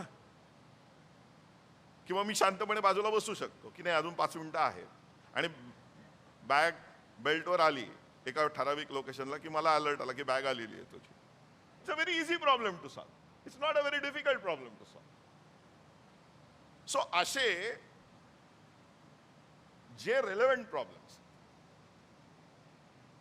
असे आम्ही स्मार्ट इंडिया हॅकेथॉनला पण वापरतो. So what stops our university from going near by identifying 50-100 problems, maybe from industry, maybe from public institutions, and actually work on them. आणि भरपूर वेळा हे सगळे no cost low cost solutions असतात. ह्याला खूप काही इन्व्हेस्टमेंटची गरज लागत नाही, पण आपला तो माइंडसेट नसतो. भरपूर वेळा सिंपल गोष्टी आहेत. म्हणजे मला माहिती नाही, आता मी जेव्हा पहिल्यांदा डिजिटल पुणे हॅकॅथॉन केली होती, म्हणजे 2016ची गोष्ट सांगतोय, थोडासा आता हे झालेला आहे, म्हणजे त्याला काळ गेलेला आहे. तर त्यावेळेस मी मुलांना सांगत होतो की बाबा रे, don't try to work on some theoretical problems और actually invent a problem and then try to make a solution out of it. कारण की आत्ता जर तुम्ही बघितलं तर भरपूर वेळा प्रॉब्लेम ही इन्व्हेंट केला जातो आणि त्याच्यावर सोल्युशनही इन्व्हेंट होतं. पण आपल्याकडे देर आर मेनी एजन्सीज की जिथे तुमच्या इंटरव्हेन्शनची गरज आहे, डिजिटल ट्रान्सफॉर्मेशनची गरज आहे. या गोष्टींकडे आपण बघतच नाही. म्हणजे PMPL म्हणलं आमचा पुण्याचा, पुणे म्युनिसिपल ट्रान्सपोर्ट, त्याच्याकरता इतके सोल्युशन्स खरं द्यायची गरज आहे. मी एका कॉलेजला म्हटलं की why don't you tie up with them and actually come up with the right kind of relevant solutions which could be implemented. अहो एवढंच नाही, दुसऱ्याकरता का काम करा. मला माहिती नाही आपल्या युनिव्हर्सिटीची लोक आपल्या युनिव्हर्सिटीचा फंक्शन इम्प्रूव्ह करण्याकरता किती कामं करतात. इथे काही आपल्या युनिव्हर्सिटीला गरज आहे ना, डिजिटल ट्रान्सफॉर्मेशन्सची गरज आहे, वेगवेगळ्या सोल्युशन्सची गरज आहे. म्हणजे मला माहिती नाही आपल्या युनिव्हर्सिटीने असं कधी चॅलेंज थ्रो केलंय की नाही मुलांना, की सध्या आपल्या युनिव्हर्सिटीचं काय लाईट बिल महिन्याला 2 लाख रुपये, महिन्याला 5 लाख रुपये, आणि मला ते 20% रेड्यूस करायचं. Can you come up with a strategy? किंवा आमचं आत्ता वेस्ट मॅनेजमेंट अशा पद्धतीचं आहे, can you come up with a strategy and a solution? खूप साऱ्या गोष्टी इथे इंटर्नशिप्स होऊ शकतात, पण आपण ते करत नाही. त्यामुळं आपण आपल्या विद्यापीठाला किंवा आपण आपल्या इन्स्टिट्यूटलाही एक इंडस्ट्री पर्स्पेक्टिव्हनी बघितलं. कारण की at the end of the day this is also an industry, educational industry. तर त्या पर्स्पेक्टिव्हनी जरी बघितलं तरी there could be lot of solutions which could be actually developed and they could be solved, you know, and students can get lot of hands-on relevant experience which can make them better for industry. So मला काय वाटतं की जेव्हा आपण ह्या सगळ्या चर्चा करतो त्यावेळेस भरपूर वेळा आपण इनवर्ड्स बघायची पण गरज आहे की मी काही वेगळं करू शकतो का, मी काही इनोव्हेटिव्हली या गोष्टीकडे अप्रोच करू शकतो का. आणि जर तसं आपण केलं तर मला निश्चित वाटतं की हे ज्या काय सगळ्या चर्चा होतात त्याच्यातून इव्हेंच्युअली कॉन्क्रीट आउटकम्स यायला चालू होतील. कारण की आता नाव we have to really look only at the outcomes. चर्चा भरपूर झाल्या, आउटकम हवा आहे, आणि तो आउटकम मेजर कसा करायचा, तो आणायचा कसा आणि तो मेजर कसा करायचा, ते एकदा ठरवून थोडंसं जर बॅकवर्ड किंवा बॅक प्लॅनिंग केलं तर मला असं वाटतं की that will be far more useful. and it will help us achieve the goal which we are trying to achieve of giving up or coming up with a good industry academia kind of an engagement. कारण की दोन्हीही आयसोलेशन्समध्ये राहू शकत नाहीत आणि दोघांनाही जर आपल्याला एकत्र आणायचं असेल तर अशा एक्साइटिंग इनिशिएटिव्स केले तर त्यांनाही पार्टनर आपल्याशी व्हायला आवडेल आणि आपणही त्यांच्याकरता काहीतरी कॉन्क्रीट गोष्टी ऑफर करू शकू. So thank you very much. I hope या अनुषंगाने काहीतरी आपल्याकडे काम होत राहील आणि I will be more than happy to guide, to support in every possible way. Thank you.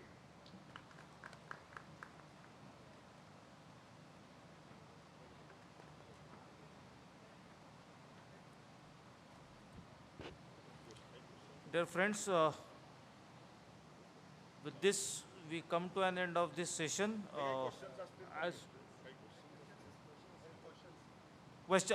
Questions? याच्या आधी जे डिस्कशन झालं त्या संदर्भातले असतील तेही क्वेश्चन्स आर वेलकम. आणि आता जिरे सरांनी जे डेलिब्रेशन्स केले आहेत त्या संदर्भातले काही क्वेश्चन्स असतील तर पुण्यानी sir.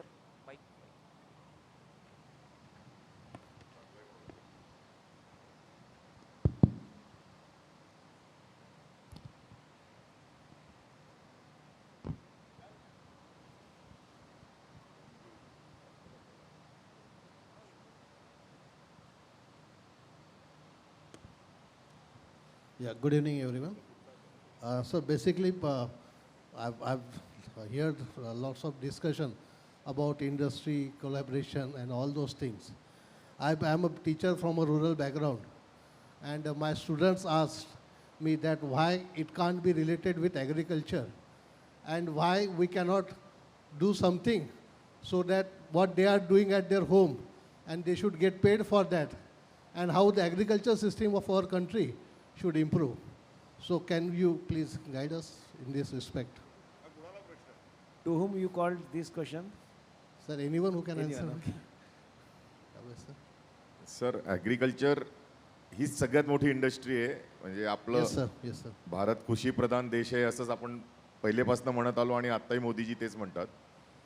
Agriculture problem solving should be taught ही आमची खूप जुनी डिमांड आहे. म्हणजे आपलं पॉप्युलेशन 140 कोटी झालं, जागा वाढत नाही, पाणी तेवढंच आहे आणि उत्पादन आपण ज्या पद्धतीने ग्रो करतोय आपण इम्पोर्टच करायला लागलोय. We were once upon a time exporting. So any innovation or anything happening in agriculture, I think sir will also agree or everybody will be agree that it's always welcome. Another thing which rural area people can do is uplifting livelihood in rural areas. It's not only agriculture which you should focus on, because see AI येतंय म्हणून सगळीच जण सिटीत जाऊन AI शिकतील, मग अन्न कोण grow करणार आणि लाईव्हलीहूड कोण इम्प्रूव्ह करणार. आणि आपला जुना इनिशिएटिव्ह आहे जे मी माझ्या ह्याच्यातही बोललो, चलो गाव की ओर, हा जो सेकंड इनिशिएटिव्ह आहे, that's where the rural students and teachers like you who actually on a rural background teaching student to be a better person can contribute major. So I think agriculture industry innovations are most welcome and they are highly funded. I'm going to tell you they are highly funded from central government to even the international agencies. So they are always welcome. Thank you, sir. Thank you.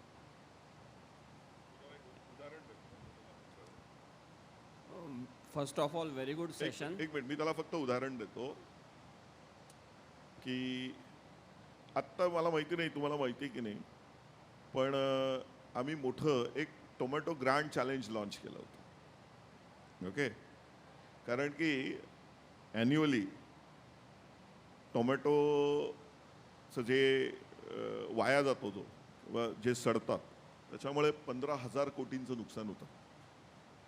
आणि जर तुम्ही कांदा बघितला तर कांदा सडल्याने किंवा via गेल्याने 27,000 कोटींचं नुकसान होतं. तर आम्ही दोन्ही अशी ग्रँड चॅलेंजेस लॉन्च केली होती, टोमॅटो ग्रँड चॅलेंज आणि ओनियन ग्रँड चॅलेंज. तर आत्ता आमचं टोमॅटो ग्रँड चॅलेंज संपलं.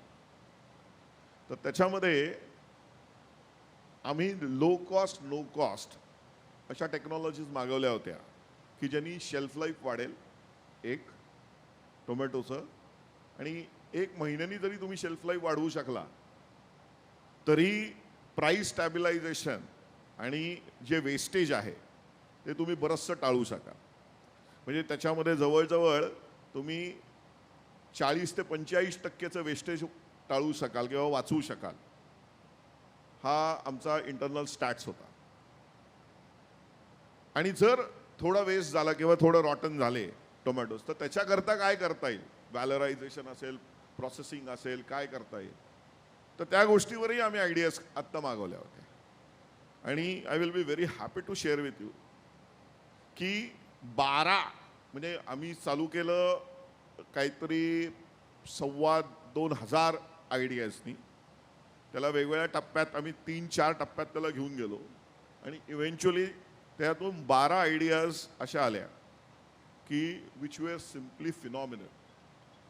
म्हणजे टोमॅटोचं खत म्हणून तुम्ही वापरू निश्चित शकाल, पण टोमॅटो पेस्टिसाइड म्हणून तुम्ही वापरू शकाल हेही लक्षात आलं. म्हणून आता टोमॅटो बेस्ड बायोपेस्टिसाइड्स आले. कंपनी झाली रजिस्टर, त्यांनी प्रॉडक्ट अप्रुव्हल घेतलं.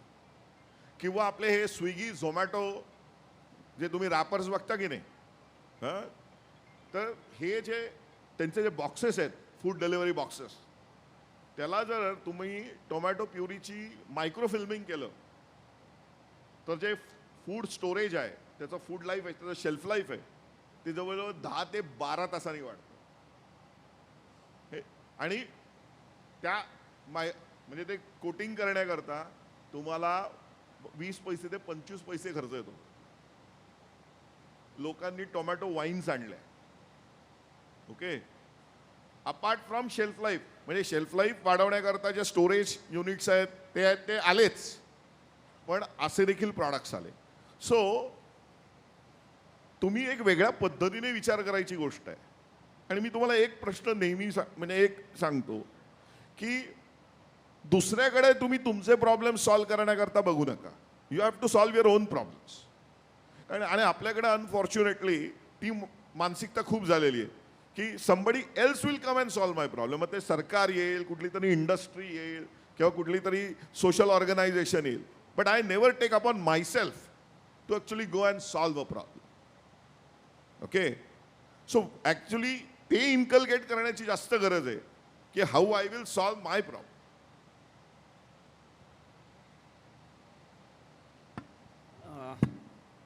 Very good delivery. माझा प्रश्न दोन्ही प्रशांत सरांना असेल. दोन्ही प्रशांत सरांना, आत्ताचे स्किल एज्युकेशन सिस्टीम ही मेजर डेटा एंट्री ऑपरेटर्स आणि लेबर क्रिएशनवरती आहे का? कारण आत्ता जर का पूर्ण इंडस्ट्रीमध्ये आपण इंटरव्ह्यू घेतलं तर लक्षात येतं की जास्त लेबर इन्सेंटिव्ह ट्रेनिंग दिलं जातं आहे इन्स्टेड ऑफ एंटरप्रेन्युअर डेव्हलप करण्यापेक्षा. दोन्ही प्रशांत सरांना हा प्रश्न असेल.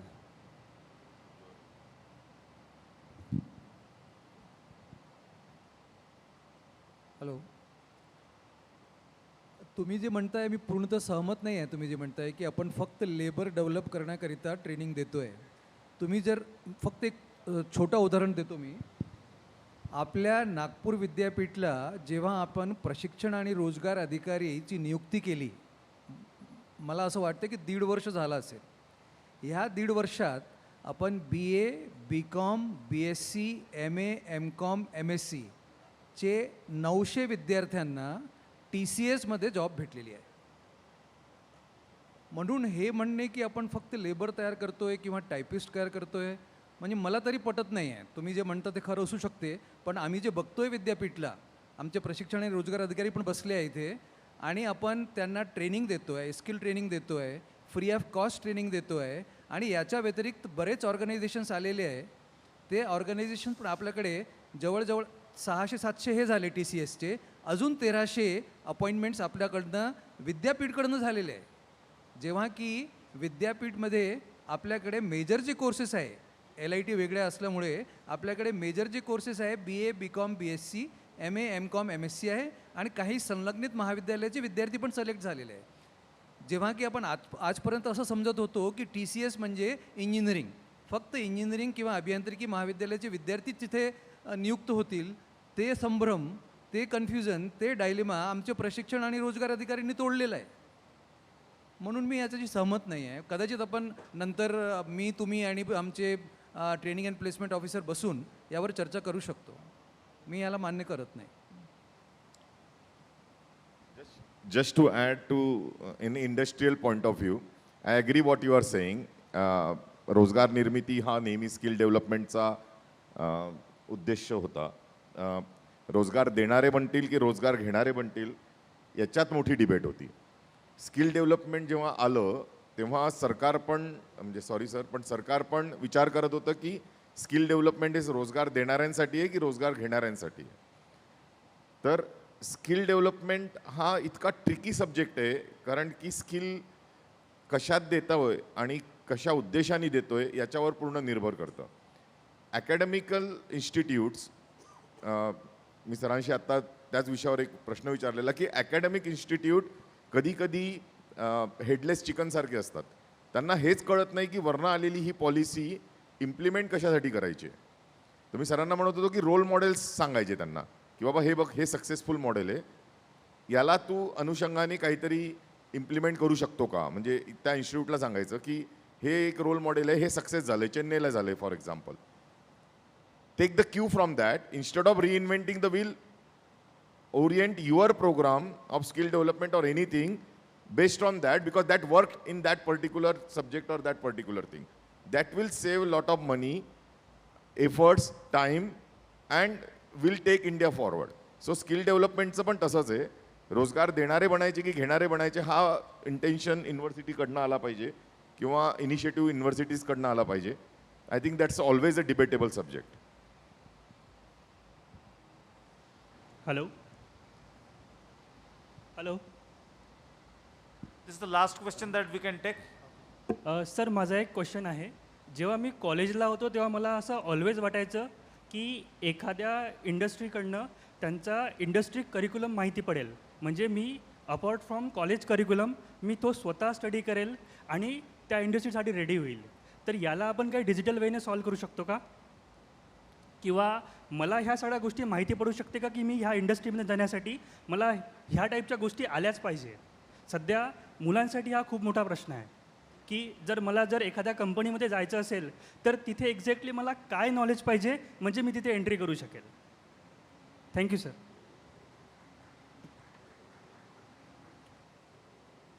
सी प्रत्येक इंडस्ट्रीची रिक्वायरमेंट वेगळी, त्यांच्या इंटरनल टेक्नॉलॉजीज वेगळ्या. आता तू जेव्हा म्हणतोस की माझा इकडचा करिक्युलम, माझा अकॅडमिक करिक्युलम वेगळा, माझा इंडस्ट्री करिक्युलम वेगळा, असं काही नसतं खरं म्हणजे तसा विचार केला तर. ओके, कारण की इंडस्ट्री जे काय करते त्याचं फंडामेंटल जे काय आहे हे बेसिक अकॅडमिक्सशीच असोसिएटेड आहे. म्हणजे त्याच्यावरती तुला एखादे 2 कोर्सेस करावे लागले तर तो भाग वेगळा. म्हणजे की बाबा रे मी काय सिव्हिल इंजिनिअरिंग करतोय पण मला आता ना एन्व्हायरमेंटमध्ये जायचं आहे. तर मग सस्टेनेबिलिटी रिलेटेड कोर्सेस आहेत, रिसायकलिंग रिलेटेड कोर्सेस आहेत. हे केलेस तर निश्चित त्याचा निश्चित उपयोग होईल आणि तो तुम्हाला इंटरव्ह्यूजनाही त्याचा फायदा निश्चित होतो. पण ते कसं आहे की प्रत्येकाने वेगळं प्रत्येकाचं ते मॅपिंग आहे ना. It is an individualized thought process ना की मला इथे जायचं आहे, मला तिथे जायचं आहे. आता जेव्हा तुम्ही विचार करता की मला IAS व्हायचं आहे त्यावेळेस तुम्ही मग IASचा अभ्यास करताच ना. ओके, किंवा मला कॅट करायची तर तुम्ही कॅटचा अभ्यास करताच. तर सेंट्रली मी असं नाही सांगू शकत की आहे ना तुम्हाला हे कोर्सेस आम्ही आता इलेक्टिव्स देतोय. इलेक्टिव्सना आम्ही ऑप्शन्स दिले आहेत ना बरेच की बाबा ह्या कोर्सेसमध्ये सिव्हिल इंजिनिअरिंग जरी असेल किंवा इलेक्ट्रिकल इंजिनिअरिंग तर हे 15 इलेक्टिव्स तुम्ही घेऊ शकता किंवा हे 25 इलेक्टिव्स तुम्ही घेऊ शकता. कॉलेजेस पण भरपूर वेळा ते ऑफर करतात. ओके, सो तुम्ही जे इलेक्टिव्स कशा करतायत ते त्याच्या करताच आहेत ना की it depends on your interest की तुम्हाला काय करायचं आहे पुढे. तो एक भाग.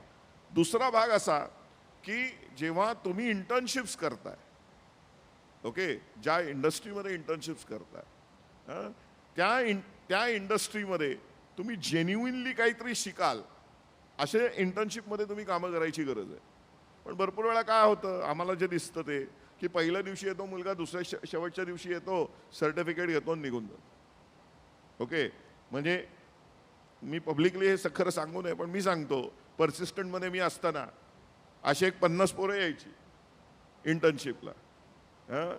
आता त्यांचा मला तसा काही उपयोग नसायचा, कारण की काहीच करायचे नाही, त्यांना इच्छा नाही. आणि मी ट्रेनिंग देऊन माझा वेळ त्यांच्यावर मी भरपूर वेळा घालवू शकत नव्हतो. त्यातली जी चंट 4-5 छान मुलं असतील, मी कोणाला तरी सांगायचो याच्यातली बघ रे कोण चांगले आहेत आपल्याकरता. त्यांना म्हणायचो, त्यांना आम्ही आमचे कुठले तरी प्रोजेक्ट देतो. बाकीच्यांना म्हणायचो बाबा रे फिरून या, जाताना सर्टिफिकेट घेऊन जा. बिकॉज मी धंदा करू का बाकीचे कामं करू, म्हणजे my at the end of the day I am running an industry. I am not a training institute. Okay.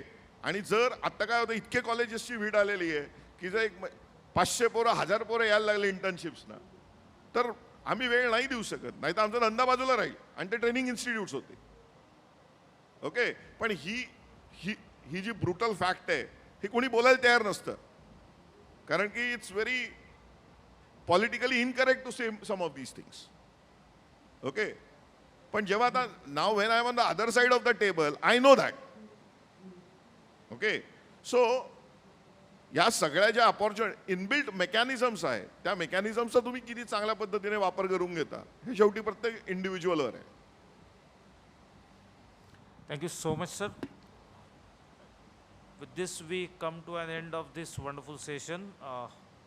On behalf of the organizers, Association for Industrial Development, the Rashtra Sant Tukadoji Maharaj Nagpur University, I would like to extend my gratitude to specifically Dr. Abhay Jere, Vice Chairman, All India Council for Technical Education, for making it possible from his busy schedule to attend this session and guide all of us with his wisdom. I would also like to thank our eminent panelists, Dr. Suhas Bude, Shri Prashant Ji Agrawal, Dr. Prashant Maheshwari, for sparing their valuable time and making this session more interesting, more interactive. I would like to thank Dr. Akhilesh Peshwe for acting as a moderator, and I'll be failing in my duties if I do not extend my gratitude to all the members, chairpersons of the boards of studies of this university, various teachers present from the college who made it convenient to attend this session at this evening. Thank you so much. God bless you.